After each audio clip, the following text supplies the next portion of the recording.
நார்மலாக நடக்கும்போதே உங்களுக்கு முழங்கால் வலி இருக்கா? அப்போ இது உங்களுக்கான பதிவு.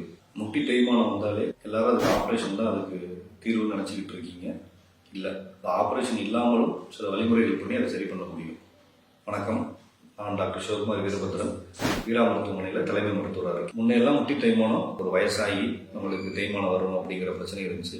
இன்னைக்கு நம்மளோட உணவு முறைகளும் சோசியல் மாற்றங்களும் இருக்கிறதுனால இப்போ தேய்மானம் ஒரு 45 வயசுக்கு மேலே எல்லாருக்குமே அந்த பாதிப்பு வர ஆரம்பிச்சிருது. இதை எடுத்த உடனே ஆப்ரேஷன் பண்ணி தான் சரி பண்ணணுமா அப்படின்னு கேட்டால் அப்படி இல்லை.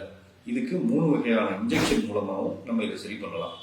ஒன்று ஸ்டீராய்டு இன்ஜெக்ஷன், 2வது விஸ்கஸ் இன்ஜெக்ஷன், 3வது பிளேட்லெட் ரிச் பிளாஸ்மா அப்படிங்கிற இன்ஜெக்ஷன்.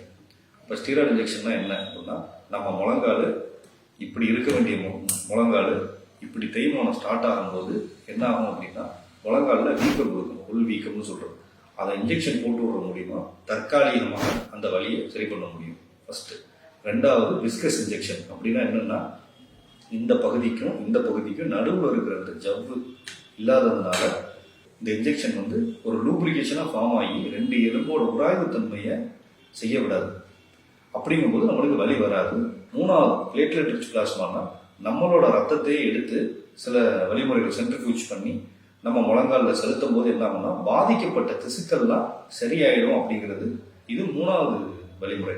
இந்த வழிமுறைகளில் எக்ஸ்ரேல பார்த்துட்டு நம்மளோட பாதிப்புக்கு தகுந்த மாதிரி எந்த ஊசியிலனாலும் நம்ம தேய்மானத்தை நம்ம சரி பண்ணிட முடியும்.